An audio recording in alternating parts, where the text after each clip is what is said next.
I do have a question. Obviously, Detroit Lions are on the brinks of making the playoffs, and some of us with the new network, and obviously we know you guys voted the Detroit Lions as a 77% better storyline than the Green Bay Packers. So I know everybody in the Woodward Sports chat expected the playoffs. Feels like actually we did polls beforehand, like win or lose certain games, and obviously Detroit Lions. They had what was BD's record for 15-2. Yeah, 15-2. Yeah. Who are losses? The Bills and who else? The Bills, I don't remember. Probably a game to the Packers or something like that. Something. My regular season prediction was 9 wins. Mm-hmm. And I initially said 8, like in my head. But I did a little Lions fan shit that I always do. I'm like, they can beat them. Yeah. Let's pick one more. You can chalk that one up. Let's just give one more win. Yeah. Yours was 7? 7. Kind of crazy. It's sitting right between both of our predictions right now. But I guess they surpassed yours, which is pretty good. Yeah, they overachieved for sure. You see that's my question. Did they overachieve? Yeah, they did. They overachieved for sure. I didn't ask you. That's what I said. I know. You see them go out there and they're playing well. They're playing. Obviously, the defense is playing a lot better, and they've definitely overachieved from what they started at with a 1-6 start, with historically one of the worst defenses in the NFL at the beginning of the year. And now they're playing solid football. They're playing very good football. They're playing complementary football, which is how you win in the NFL. I've said it multiple times.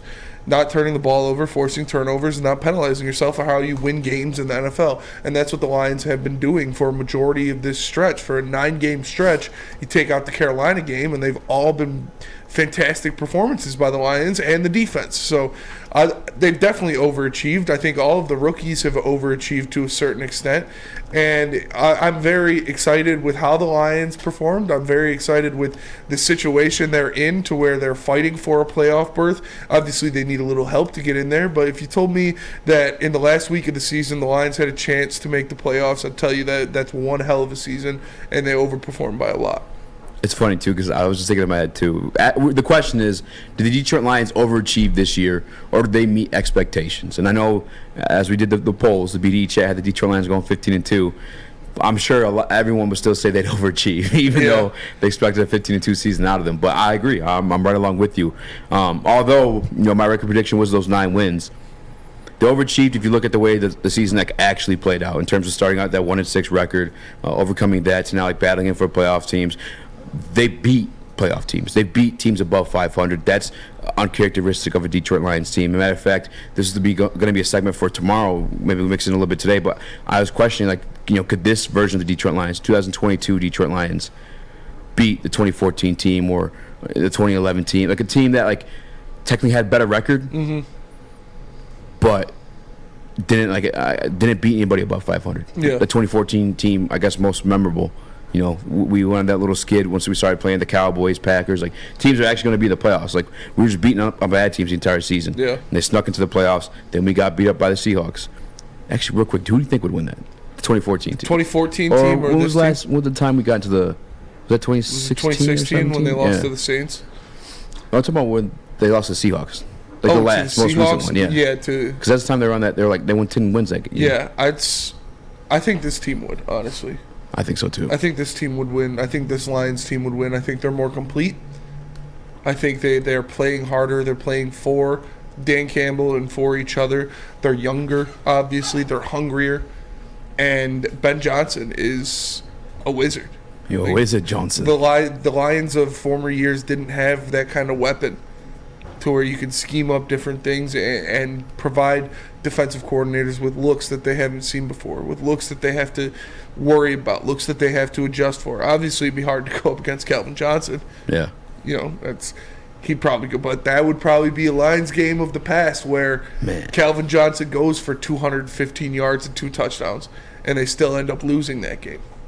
Yeah. So I could see this Lions team beating those ones. The only reason I asked, too, is because I believe it was our new guy, Lucas, in the back. He had made a graphic comparing Jared Goff's stats. I'm sorry, the Detroit Lions offensive stats versus the Detroit Lions offensive stats in that last playoff run, which is I can't even call it a run, a playoff berth, which was in 2016. And obviously this year is better, but like you said, I feel like it's more of a team victories. Where beforehand it was kind of like a lot of late game heroics by Matthew Stafford. A lot of, even before then when Calvin was still here, there's a lot of like, F it, Calvin's down there somewhere. Like that type of stuff. We're like, we've beaten teams by 20 this year. You've beaten teams by 20. You've blown out good teams in the Vikings and in the Jaguars.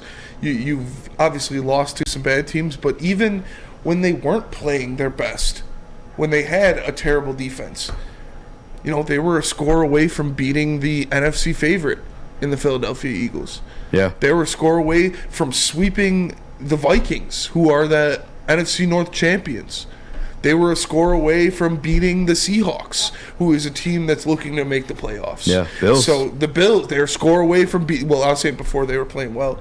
But yeah, as now that they've been playing well in that stretch, you are a Josh Allen miracle drive away from at least going to overtime versus the Bills. Like I said, you beat good teams in this stretch in the Vikings and the Jaguars. So like I said, this team is hungrier, and I agree with you 100%.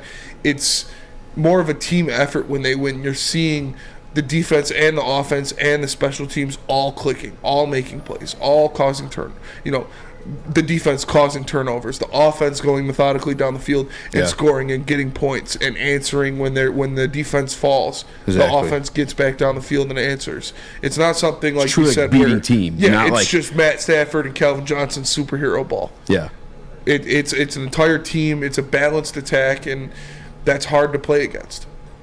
I want to ask you guys in the Woodward Sports chat. I'll put the phone number down there too. I want to hear from you guys. You can both speak on this, and I want to know also the storyline stuff as well. I'm looking at the numbers again to that post I was talking about from Lucas, and it was a 2011 Lions offense versus the 2022 Detroit Lions offense.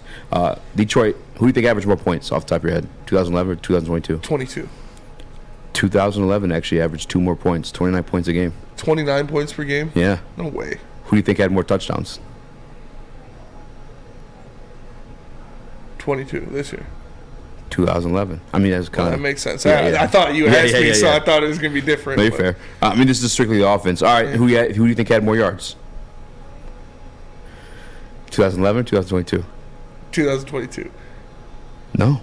I mean, you just say they're all better. Like you asked if the one team scored more points, it probably had more touchdowns and more yards. For sure. Yards could go either way. Yeah. Which, I mean, Matthew Stafford's putting like a 5,000 yard. 2011, like that was his 5,000 yard season, if I'm not mistaken. All right, who do you think had a better third down percentage? 2022. Just keep doubling down. Yeah, honestly, I was just going to say one of them's got to hit. 2022. Yes. Okay. Yeah, 41%, 35%. I was literally, that was going to be the one where I said 2011. This one I'm actually surprised by, but also I guess considering like how that this is going to give away the answer a little bit. Red zone percentage. What do you think? 2022. Yeah. Yeah. But only by 2%. Yeah. 68% for 2022 Detroit Lions.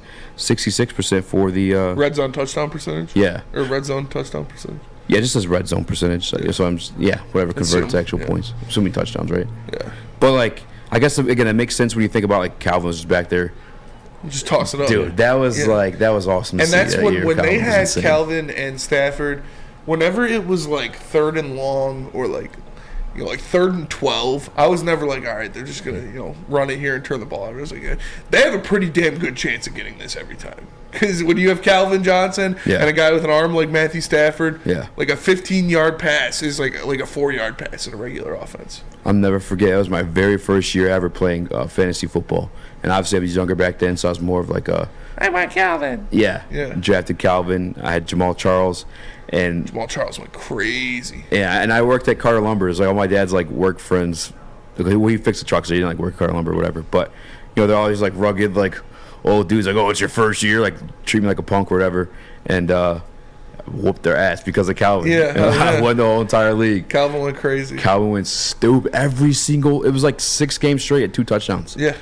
And it was a highlight play every single time. He's a monster, dude. Complete monster. Like that game against the Cowboys where he mossed like 4 Dallas Cowboys. Yeah, in the end zone. That's one I was just thinking about too. The game against the Bengals. Because Des Bryant was talking all that shit. Did the same thing against the Bengals where he mossed like 5 dudes in the end zone. Vikings. Yeah. Yeah, it was beautiful. Calvin was something else, man. One of them. He was special. Yeah, there was a point over the summer where I was watching the like his highlights, and like real talk, I got sad. I was like, it's pathetic we weren't able to give him anything more than what we did as an organization. Especially because honestly, though, they kind of were in a tough situation with the cap space. With the cap space because 12%. No, I mean, Well, yeah. there was no rookie minimum. Yeah. So Calvin got a fat contract. Stafford got a fat contract. And they got re-upped on fat Sue got a contracts. fat contract. Yeah. And so it's not like you can build around those guys when they're already making $25 million a year. Wasn't Stafford the last class? He was the last, first-round draft pick. So or Sue number got, one well, pick. Sue was still number 2 overall pick, Yeah. so it was still a fat contract, regardless. Jeff Okuda's making $10 million next year, Yeah, that's pretty wild. which kind of makes sense. It's like the 4th year of his deal. Are you willing to pay him that for this recent? Yeah, Yeah. I would. I looked at on over the cap, like while we're in the back just now. It's all guaranteed too. No cutting Jeff Okuda. He's gonna be here next year, whether you guys like it or not. I don't know what's going on with him, but